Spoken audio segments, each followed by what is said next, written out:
all of my wonderful Viking friends.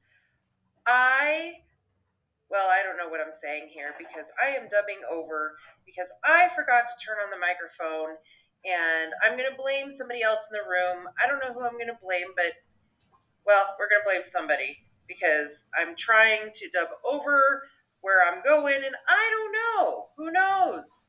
But this is going to be kind of a goofy little video and we'll see what happens here. I don't know. This could be an interesting video. I was going to the grocery store and I picked up these crab legs for $20. They were on sale.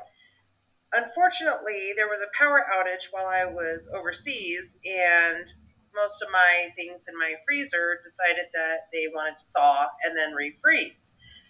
Well, I have to go through my freezer and figure out what is good and what is bad. Meanwhile, I decided that I needed some food and, why not have the crab legs? So I decided that I'm going to show you how to make coleslaw with crab. Very easy, very easy. First, what I wanted to do was I wanted to take Gouda because, Gouda makes a very Gouda meal. And I am going to throw it into the microwave oven right now.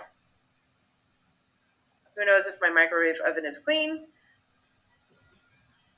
I didn't clean it beforehand, so, there you go. Anyway, and then 3 egg whites. I had to run out and grab some eggs from the chickens really quick.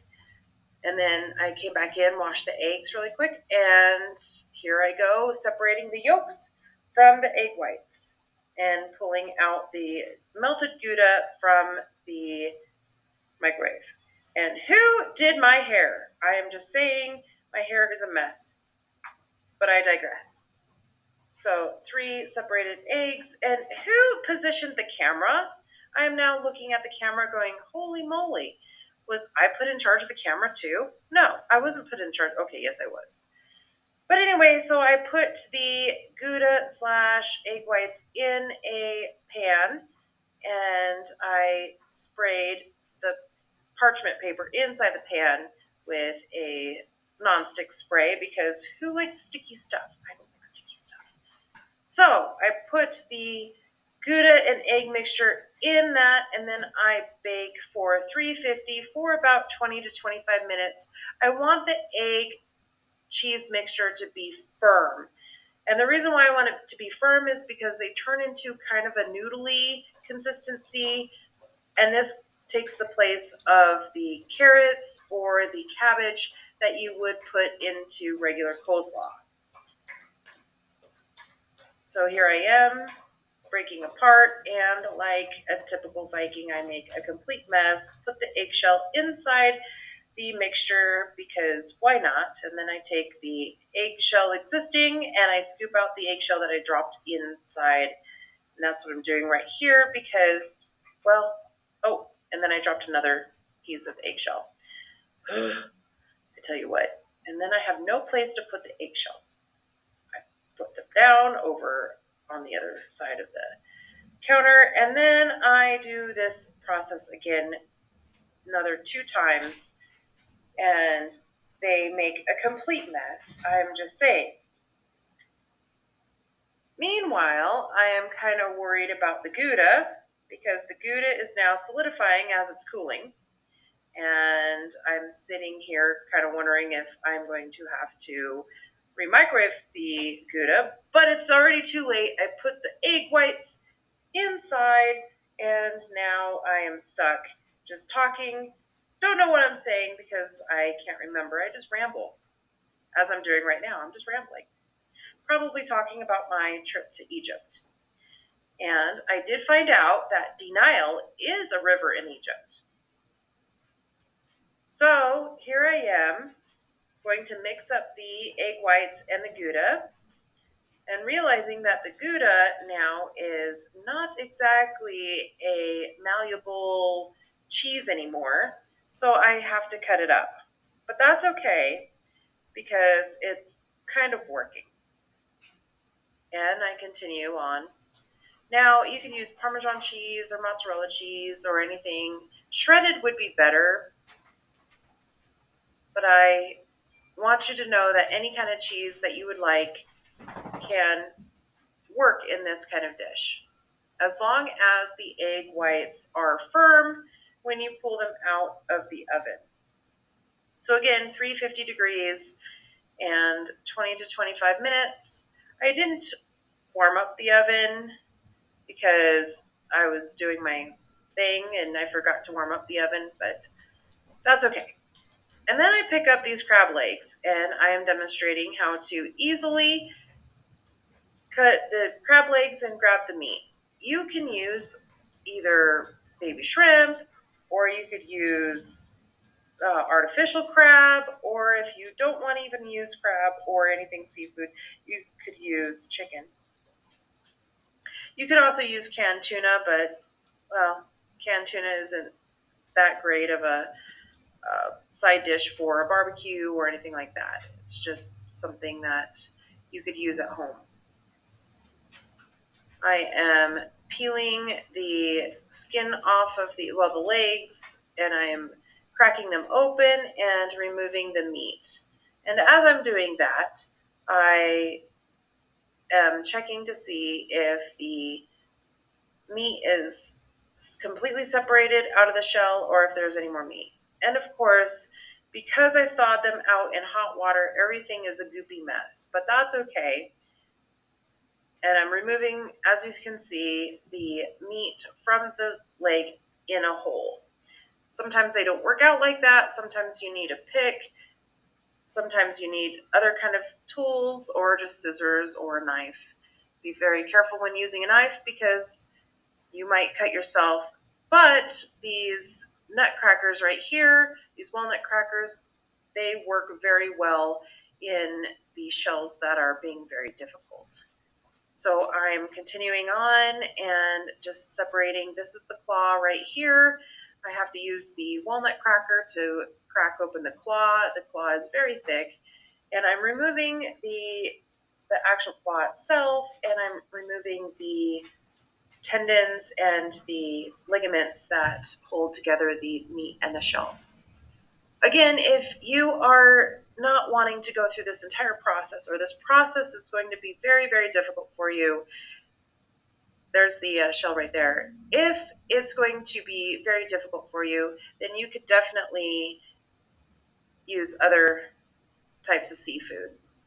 Now, I decided that I want to use mayonnaise, and the mayonnaise that I had in the fridge from 3 weeks ago actually molded. That was my carnivore mayonnaise. So in a pinch, I use store-bought mayonnaise. I wouldn't honestly recommend, if you're carnivore, make your own mayonnaise. I did make a video on that if you want to check that out. You could also make your own mayonnaise in a pinch too. You could also go to the store and just buy mayonnaise. It's okay. I'm going to be talking in my videos next week about some of the chemicals and some of the ingredients that American products use versus the products overseas. So I also added, besides a cup full of mayonnaise, I also added some vinegar, or you could use pickle juice, and some mustard. You could use your pre-made mustard, you could use your pre-made vinegar, whatever you want to use. You could also just go to the store. I have been overseas for 3 weeks, so there's not a lot in my fridge, so I had to purchase some things.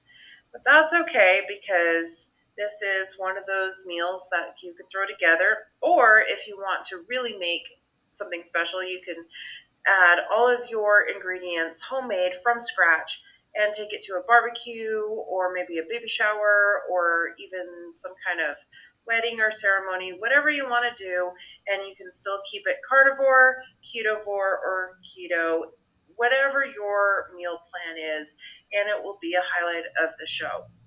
So here we are, just discussing some things, probably my trip, because I can't remember what I was talking about, but I am looking into the oven to see if the egg mixture is done. Anyway, I was kind of wondering, about the egg mixture. I pulled it out. Yes, it is done. It was a little bit soft still. I should have left it in the microwave for just a couple of minutes longer, or not the microwave, sorry, the oven for a little bit longer, but that's okay. I pulled it out and I decided that I was going to use a pizza cutter instead of a knife just because of the ease. You could use a knife or a pizza cutter. It's up to you. Pizza cutter makes it a lot better, I believe. Again, if you're doing this, go ahead and make sure that it's very, very thick and crispy. I didn't cook it long enough here, but I'm still using it. It's still good. And I'm going to add the entire amount inside the mixture. Again, this replaces any of the other things you would add in a typical coleslaw. And there you have it. You could put it in the fridge. You could make it into some kind of elaborate dish. You could use chips. You could use any kind of wrap if you want, if it's keto, or you can make your own ketovore wrap or carnivore wrap. It's up to you. You could spread this out, or you can just use it as a dip yourself. So I decided that I wanted to taste this, and I found it really actually good. It's absolutely good, actually. And then I decided that I was going to just taste the egg part alone. And I was kind of wondering about the texture, if the texture should be a little bit firmer. It is okay if it's not as firm as maybe a carrot or a piece of celery or anything. You can also add other ingredients like garlic or onion powder or celery powder, whatever you wanted to add to it, cardamom. Anyway, I wanted to thank you, and I will be uploading my videos from my epic Egypt trip here in just a minute. I'm talking about the coffee right here because in Egypt they use Turkish coffee, and it is more of an edible kind of drink. So you chug and chew instead of enjoy. So I was actually happy. Happy is a good word, to come back and drink regular coffee. Besides, Europe, in Europe and in Africa, coffee is expensive. And I come back here and I drink my cup of coffee with a little bit of cream and a little tiny bit of stevia, and I am absolutely happy. Skål, everyone.